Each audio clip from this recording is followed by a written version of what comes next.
Hey everybody. So we have to talk about one of the worst teams in the NHL right now, and a team that could be in big trouble, and that's the Los Angeles Kings. Before we get to that, I just want to say if you're not yet a subscriber to this channel, please hit that subscribe button. As long as you're a fan of hockey and a fan of the NHL, there are videos here for you. So hit that subscribe button and follow along. So the Los Angeles Kings, they have started the season 2-5-1. They've lost four in a row. They're off to a terrible start, and a team that was supposed to be a playoff team, and things are looking really bad in LA right now. They only have 15 goals for in 8 games played, so they're scoring less than 2 goals a game. They have 28 goals against in 8 games, so they're giving up a ton of goals. Their power play stinks, operating at only 10.7%. Their penalty kill stinks, operating at only 71.4%. And overall, this team is just an absolute train wreck right now. The other day, it was reported they had a closed door meeting with GM Rob Blake after their latest loss. That that I mean is just that is tells you how their season is going in itself. If you're 3 weeks into the season and you're already having closed door meetings with the GM, you are a team that is in big trouble. And apparently, the meeting was about the players not being committed to the team and not being committed to winning. That is a major problem to have this early on in the season. If you already feel like your players aren't putting in the effort and aren't playing at a level that they can and that they should be playing at. We're only 3 weeks in here. It's not, it's still October. This could get a lot worse for the Kings. It also could get better, but it could definitely get a lot worse. And the more that the Kings keep playing the way that they are and the more that they keep losing, the more I think that this is going to be a very long year for LA. Nothing they've done to this point has been impressive, and the last couple weeks have just been downright atrocious for the Kings. The issues for LA are pretty much what we expected going into the season. They can't score goals. Nobody on their team has more than 2 goals. They have 4 players with 2 goals each. That's tied for the team lead. Alex Iafallo leads the team in points with 7, not even a point per game, while scoring is way up across the NHL.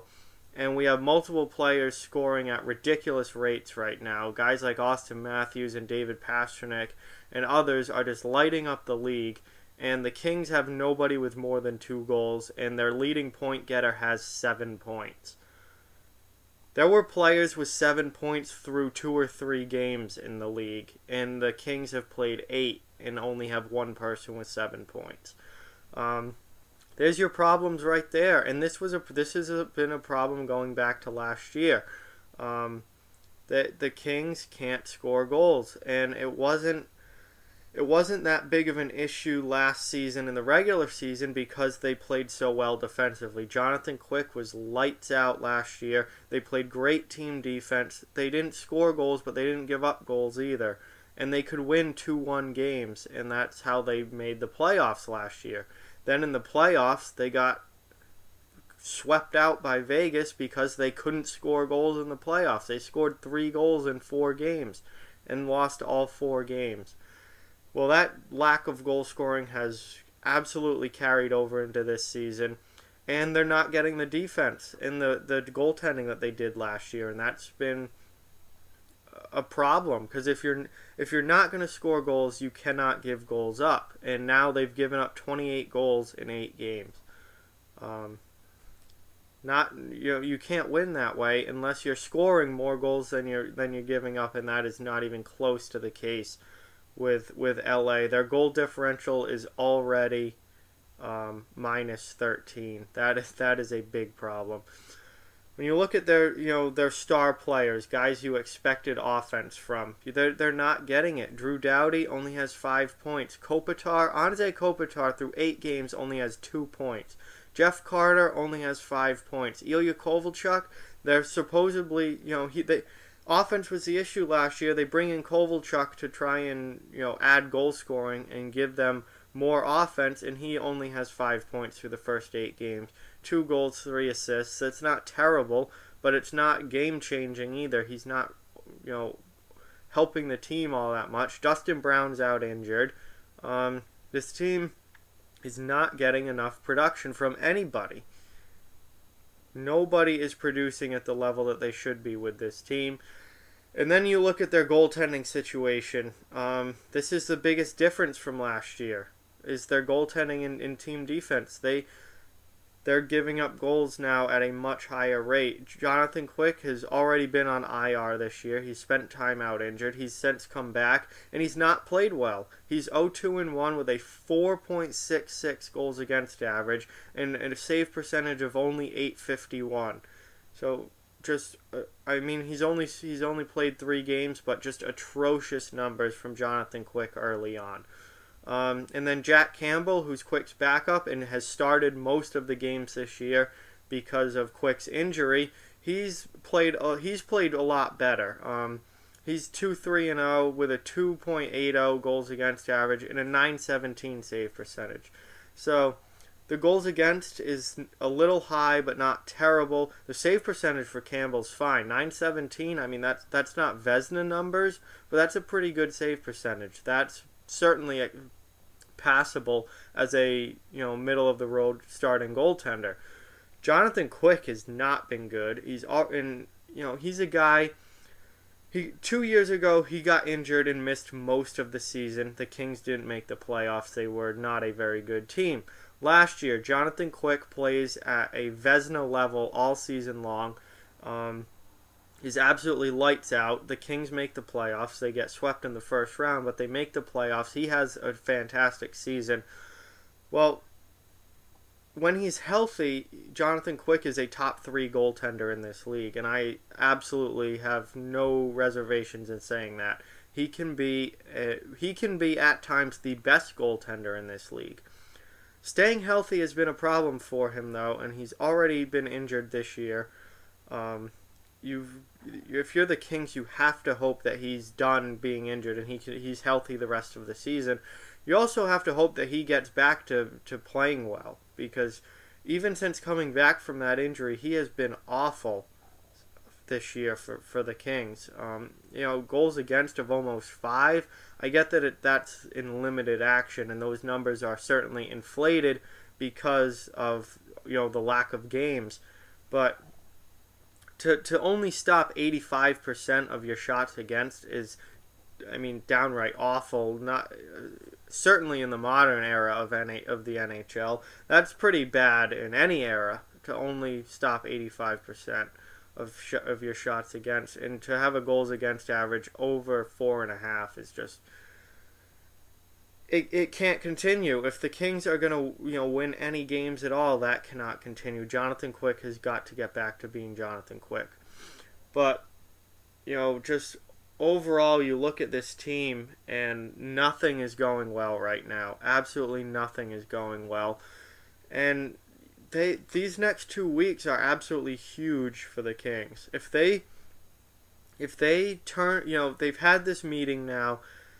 I'm sure some players have been called out. I'm sure that there's been strong messages sent that we need to start winning right now, or there are going to be probably changes. I would not be surprised to see the Kings make a trade or some sort of major move if things don't turn around within the next couple of weeks here. But you look at just what this team's doing and how guys are not producing, and it's across the board bad. The power play stinks. The penalty kill stinks. The goaltending hasn't been good. Nobody's scoring. It's not like it's one thing that you can just work on and fix and things are gonna get better. It's everything is just a disaster in LA so far this season, and you got to think maybe John Stevens, the head coach, is going to be... his seat is certainly getting a little hot. and it's going to continue to get hotter until they start winning. And I would not be surprised if they don't turn things around if he gets canned pretty early on this year. And like I said, I wouldn't be surprised if this team made a trade either, because this is a team that was completely expected to be in the playoffs and expected to be probably a top 3 team in the Pacific, and they have been far from that to this point in the season. So they've had the meeting. We'll see if that changes anything. I think these next 2 weeks are the entire Kings season probably rests on these next 2 weeks. If they start playing better, start turning things around, start to win a couple games here, get back to 500, then this team, I think, can... There's certainly enough time left in the year for them to turn it around, start playing better, and end up being the team that we thought they would be. If nothing changes over the next 2 weeks and this team continues to lose, I think this is going to be a disastrous season for the Kings, and they're going to finish down in probably 6th or 7th in the Pacific, miss the playoffs by a lot, and be one of the worst teams in the West. And I don't think many people expected that going into this year. Keep an eye on the LA Kings for the next couple of weeks, because their entire season might ride on their next 6 or 7 games. If they can't get it turned around, it's going to set the tone for the entire season, and I think that they're digging themselves a hole that is going to be very, very difficult to climb out of. And if they continue, if you play bad for the first, month and a half, it's hard to just snap your fingers and turn that around. There's going to have to be some sort of changes made, and even then, this year might just be a very, very long and bad one for the Kings. So going into this season, I thought the Kings could finish as high as 2nd or 3rd in the Pacific. They have not played that way at all this year. So it's time to put up or shut up if you're the Kings at this point. You've started the season about as badly as you could, and it's time to decide what kind of team are we. Are we a team that can finish in 2nd or 3rd in the Pacific and make the playoffs and maybe make a playoff run, or are you a bottom, 6th, 7th place team that just isn't very good and has too many holes in the lineup? Right now, they look like a 6th or 7th place team that can't do anything at a high level. So they can't stop the puck, they can't play defense, they can't score goals. LA's got to turn it around very quickly, or they're not going to. So that's what I've got on the Kings. Like, comment, share, subscribe, follow on social media. Check out offthewallhockey.com. All those links are down in the description below. Keep spreading the word about this channel. Let's keep this thing growing. Thank you very much for watching. I hope you enjoyed the video, and I'll talk to you guys soon.